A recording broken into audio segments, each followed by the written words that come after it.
I request the concern కాలు మీద కాలేసుకొని ఇట్లాంటివి మాట్లాడుతుంటే జర మాకే రాజ్యాంగబద్ధంగా కొంచెం జర డిఫరెంట్ అనిపిస్తున్నది. సో మేమేమంటున్నాం అని అంటే నువ్వు కూడా కడిగిన ముత్యం లెక్కనే జర బయటికి రావాలా.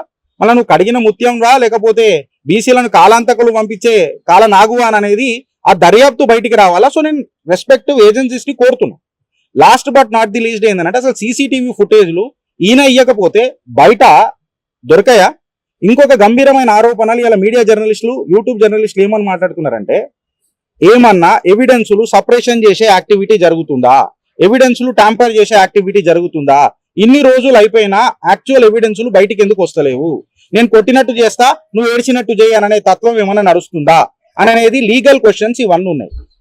First question source of fire ఎందుకు అసలు ఫస్ట్ ఆఫ్ ఆల్ ఈశ్వరాచార్య ఎందుకు వచ్చాడు? సెకండ్ ఏం మెంటల్ హరాస్మెంట్ కి గురైండు? థర్డ్ ఆయన సూసైడ్ చేసుకునేటప్పుడు మీ వాళ్ళు పోలీసు వాళ్ళకి ఎందుకు ఇన్ఫార్మ్ చేయలేదు? ఫోర్త్ సోర్స్ ఏడికైనా వచ్చింది? ఫిఫ్త్ సీన్ ఆఫ్ అఫెన్స్ ని సీల్ ఎందుకు చేయలే? సిక్స్త్ అలా భార్య వచ్చి మిమ్మల్ని మాట్లాడినప్పుడు కూడా మీరు ఎందుకు కనికరించలే? Last but not the least complete గా ఎవిడెన్స్ ఎందుకు బయటకు వస్తలేదు? అది పెద్ద నేరం అవుతుంది. సీన్ ఆఫ్ అఫెన్స్ ఏదో ఏది సీజ్ చేయాలి అది కూడా స్పష్టంగా చెప్పు.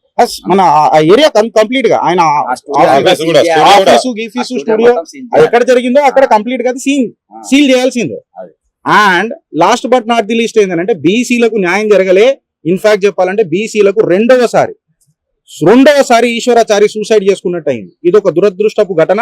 అన్నా నేను బీసీలకు కూడా ఒక చిన్న కోరిక కోరుతున్నా, బతుకుండి గెలుద్దాం, సూసైడ్ చేసుకొని కాదు.